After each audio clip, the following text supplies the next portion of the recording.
dalam upaya menyibak kejadian masa lalu, kita memang memerlukan berbagai pendekatan untuk merangkai puzzle yang berserakan.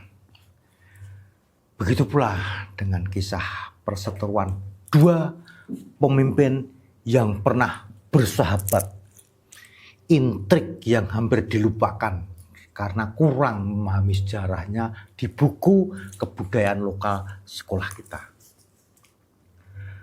Adipati Pragolopati adalah sosok yang kompleks dalam sejarah Jawa. Ia merupakan pemimpin yang berjuang untuk kehormatan keluarganya, namun terjebak dalam konflik politik yang menyedihkan dengan sahabat dan kerabatnya sendiri. Warisannya tetap hidup melalui nama Gunung Pati dan makamnya sering banyak dikunjungi oleh peziarah hingga saat ini. Di sisi lain ada Panembahan Senopati. Nama aslinya adalah Danang Sutawijaya. Ia adalah putra dari Ki Ageng Pemanahan. Panembahan Senopati menjadi Raja Mataram yang pertama setelah melepaskan diri dari kerajaan Pajang. Dalam berbagai naskah lama, Panembahan Senopati digambarkan sebagai seorang yang gigih, yang mampu menaklukkan bekas kerajaan Pajang untuk tunduk dan bersatu kembali dalam satu kepemimpinan. Panembahan Senopati juga mampu membawa Mataram menjadi sebuah kerajaan maju dan sebagai cikal bakal kerajaan Mataram Islam yang sangat tersohor. Dari Panembahan Senopati inilah nantinya akan lahir raja-raja besar seperti Amangkurat I dan Sultan Agung. Sementara itu Pragolopati atau nama lengkapnya Wasis Joyokusumo adalah tokoh bersejarah yang memiliki peran penting dalam sejarah Jawa, khususnya terkait dengan Kesultanan Mataram. Dalam berbagai catatan kuno dijelaskan bahwa Adipati Pragolopati adalah sosok yang sangat disayangi oleh rakyat Pati. Kadipatennya adalah tempat makmur Gemah Ripah Loh Jinawi dan memiliki kekuatan militer yang hebat. Kemakmuran wilayahnya tidaklah membuat Adipati Pragolopati menjadi sombong. Ia sering berkeliling bersama rakyat tanpa rasa sombong. Dalam lingkup keluarga, ia sangat penyayang. Ia sangat menghormati kakaknya, Ratu Mas dan ponakannya, Raden Mas Julang. Sebagai seorang ksatria, Adipati Pragolopati juga memiliki tunggangan yang legendaris. Tunggangannya adalah seekor kuda yang kecepatannya konon tidak dapat ditandingi di seluruh wilayah Mataram.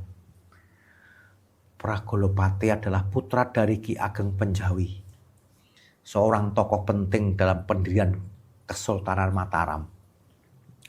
Ia memiliki hubungan kekerabatan yang dekat dengan Panembahan Senopati atau Sutawijaya, pendiri Mataram. Karena orang tua mereka adalah saudara. Kakak perempuan Pragolopati, Waskito Jawi, menikah dengan Panembahan Senopati, menjadikannya ipar. Nama Pragolopati berasal dari kuda miliknya yang bernama Pragolo, yang ditukar dengan sapi kesayangan Panembahan Senopati.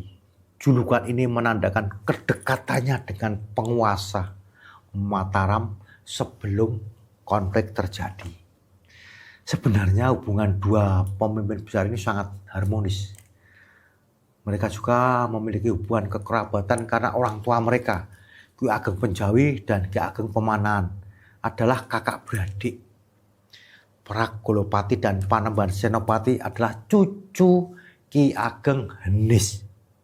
Tak hanya itu, kakak perempuan Prakulopati juga merupakan istri dari Panembahan Senopati. Mereka berdua bersama-sama mengalami suka duka sebagai seorang sahabat. Meski begitu, ada kejadian yang membuat Prakulopati sakit hati. Hal ini bermula setelah kemenangan pasukan Prakulopati berhasil mengalahkan Madiun dan membawa 2 orang putri boyongan. Salah satu putri itu bernama Retno Dumilah yang berparas cantik, mampu membuat Panembahan Senopati ingin menikahinya. Pernikahan pun segera dilangsungkan tidak lama setelah kemenangan pasukan Prakulopati. Prakulopati merasa tindakan itu sangat tidak tepat, mengingat kondisi yang masih belum kondusif. Tak hanya itu, yang paling dicemaskan ialah Prakulopati adalah kedudukan kakaknya yang ingin dimadu. Ia tidak terima jika Ratu Mas akan dimadu dan membahayakan kedudukan kakak serta keponakannya.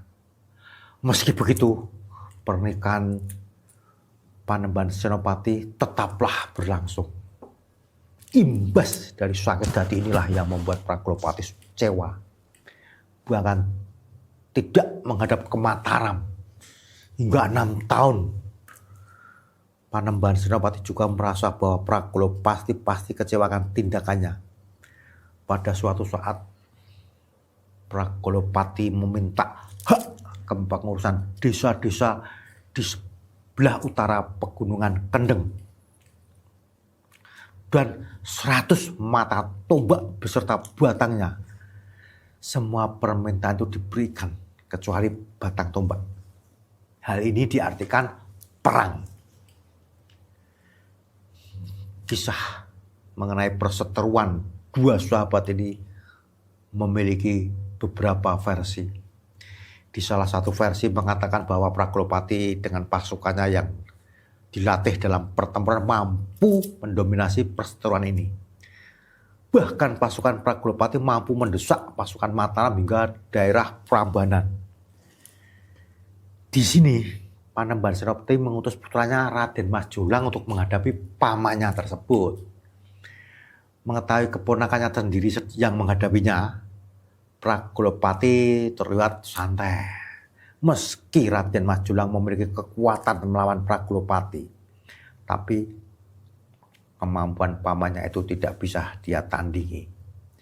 Prakulopati akhirnya melukai pelipis Raden Mas Jolang hingga berdarah dan menyuruh keponakannya itu untuk mundur.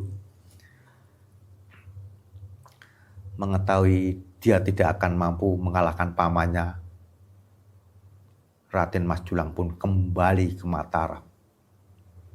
Dari sini disebutkan bahwa pasukan Prakulopati juga kembali dan tidak melanjutkan serangan ke Mataram. Akhirnya Prakulopati hidup menetap di daerah yang sekarang dikenal dengan nama Gunung Pati, salah satu kecamatan yang ada di kota Semarang.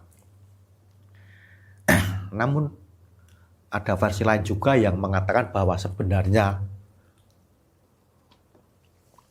Pati telah difitnah oleh salah satu petinggi Mataram. Hal ini menimbulkan pergerakan Mataram untuk datang ke Pati. Akhirnya terjadilah perang tanding antara Prakulopati dengan Panembahan Senopati selama 3 hari. Singkat cerita, atas beberapa siasat, akhirnya Panembahan Senopati mengalahkan Prakulopati dengan senjata tombak. Panembahan Senopati terpaksa melakukan siasat agar Prakulopati kehilangan kekuasaan. Namun, setelah kematian Prakulopati, Panembahan Senopati cukup menyesal. Hal ini karena dia telah membunuh keluarga sekaligus sahabatnya sendiri. Kekecewaan Prakulopati serta hasutan dari petinggi Mataram telah membuat ia membunuh adik iparnya sendiri. Padahal dalam beberapa tembang yang dikisahkan bahwa meski kecewa dan terfitnah, Setiap Prakulopati akan melakukan perang tanding, ia akan mengaturkan sembah rasa hormat kepada kakak iparnya.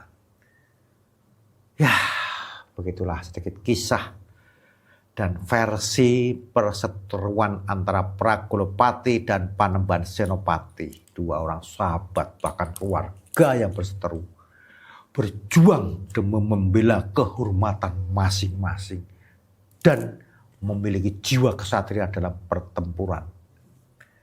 Namun karena sakit hati, dahulu kala rakyat Pati sangat membenci Mataram dan berpantangan untuk menikah dengan orang Mataram. Hal ini karena mereka kehilangan kekuasaan yang sangat mereka cintai. Prakulopati dinilai seorang pemimpin yang berjiwa kesatria dan welas asih. Sedangkan Panembahan Senopati kembali mengembangkan Mataram menjadi kerajaan yang kuat. Namanya terukir dalam sejarah sebagai sosok raja yang kuat dan tegas. Pemberontakan kedua pada tahun 1627 Masehi, setelah beberapa waktu ketegangan antara Pati dan Mataram kembali meningkat. Adipati Pragulo II putra Wasis Joyokusumo I juga terlibat dalam konflik melawan Sultan Agung pada tahun 1627.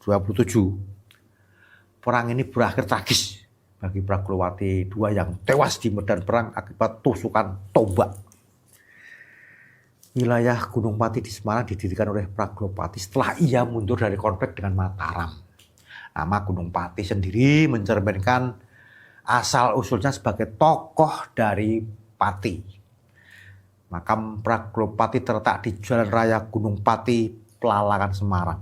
Makam ini menjadi tempat ziarah yang dihormati oleh masyarakat setempat dan pengunjung yang ingin mengenang jasa-jasanya sebagai pemimpin dan pelopor wilayah tersebut. Demikian sedikit kisah tentang Adipati Prakulopati yang bisa saya ceritakan. Salam Rahayu, sampai bertemu kembali.